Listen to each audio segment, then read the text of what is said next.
Last morning, misty conditions, interesting shot. This took a lot of hard work finding this. Even though the lighting is spectacular, you don't always tend to find that the location's got what you need, and you have to work hard to find the content to fit the image. Now I'm north of the forest, okay, so the forest is there. Some of the guys would have headed up to a place called Vladova, which is the town where the nearest ghetto was, and then they liquidated it and sent everyone down there to Sobibor. But it would have been in little thickets like this where they would have hidden, or they would have walked through the night. It's so dark. No wonder they got lost, to be quite honest with you. Even if the stars were out last night, I was trying to have a look at the sky, and it is so dark, but where you're surrounded by forest, it's you can't always sort of see the stars too well. So I really, no wonder they went round in a circle. But the one thing about this image that I wanted to sort of showcase was that they would have been around the farming communities, and you often hear about bales of hay that they hid behind or went into, possibly to keep warm. But little thickets like this would have been absolutely essential, I'd have thought, because they could hide in them, but they could also have a look around and see if there was anyone in the area, So fingers crossed. Sorry, there's a bird flying across in the sky, and I'm trying to work out what it was. So fingers crossed I might have got this in both colour and in black and white. But I might actually take another shot because the mist is just starting to lift. Hello, we've got deer over the back now. So there's deer running across the back of the picture, just across there. How nice. And I think I saw a wolf this morning. I'm still not 100% sure whether it was a feral dog or a wolf, but I've seen some mammals on the last morning, which is nice. I'm going to take another couple.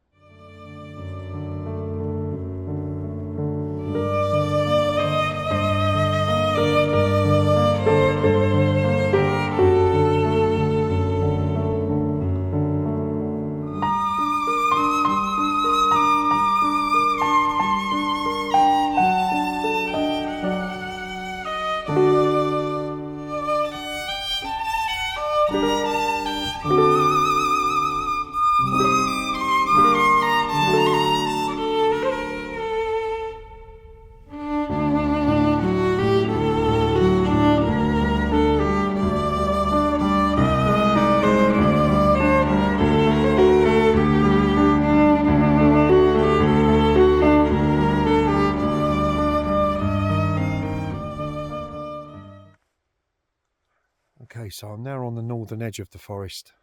I'm just staying up the road. A very nice place. Next to this very large lake, place called Okuninka. Whatever is about, 5 miles up the road. Belarus is literally over there. Ukraine is just over there. And the river that runs down the side is the River Bug, which is the border of Poland and Ukraine.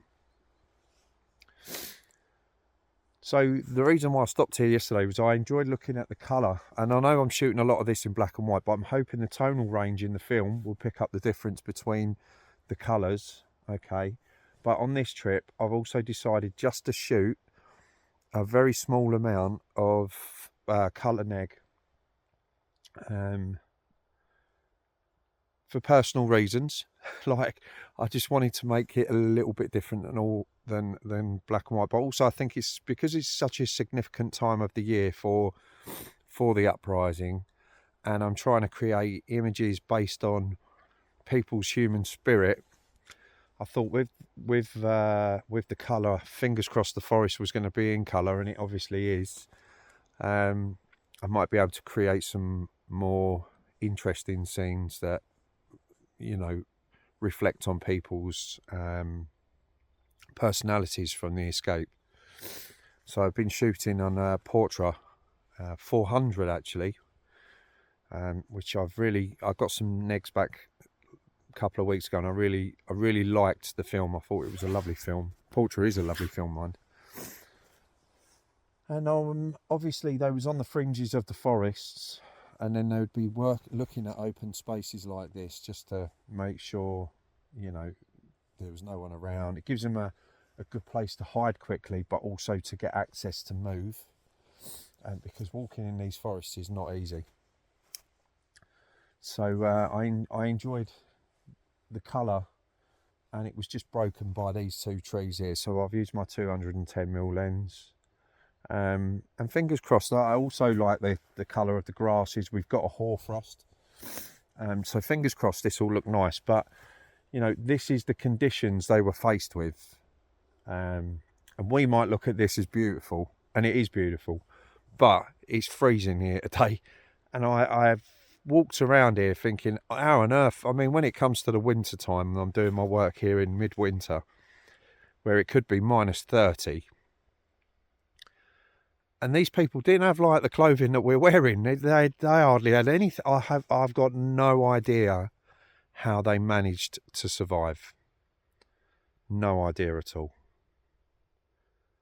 So I mean, that's inspiring for me anyway. That's a reflection on the human spirit, and in, you know, I just can't imagine it. But anyway, so breakfast time now.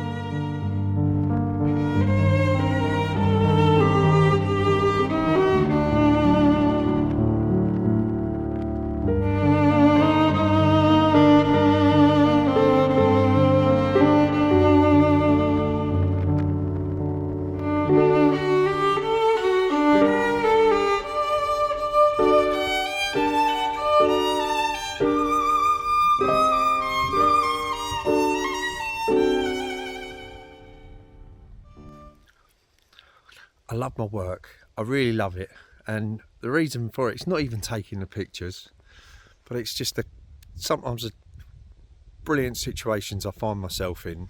I suppose I'm quite forward. So I was driving to the museum, and on the way to the museum there was a dirt track that I've always had a look at I've looked at for the last few days. I thought I want to nip up there and have a quick look, see what's up there. So I went up. I've come up about, I don't know, 4 kilometres, and then I got to the end of the road, and there was a gentleman by his house, and he's having a fire. Okay, but one of the reasons I stopped is because this was behind me, and I have been looking for a place like this since I've been here, because of the authenticity of the era and so on. Anyway, the gentleman kindly showed me in, and if you have a look at this building is 100 years old. Okay, this is original. I love this, how they've cut the wood so that it fits in between each other. Okay, amazing. And then he took me inside, and bearing in mind this gentleman doesn't know me at all, but he said, come in. So I came in. This is the entrance. I take it this could have been some sort of animal shed or storage. And we go into so this is 100 years old. And the reason I know this is because on here he wrote 100. So all this is original, he said.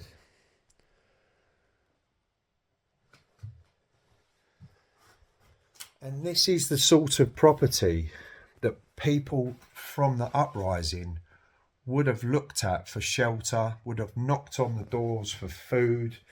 They would have been purchasing the food with the jewels and the money that they'd stolen from the camp.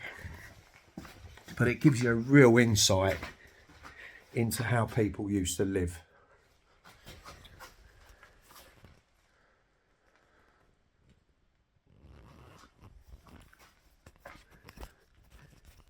And if you don't ask, you just don't find out. But a very nice man, and he has Land Rover, which I have too. So we have something in common. Anyway, this has topped my trip. So hopefully the rest of the day, I'm going to do a little bit of wildlife watching, and I'm going to head to the museum in a second.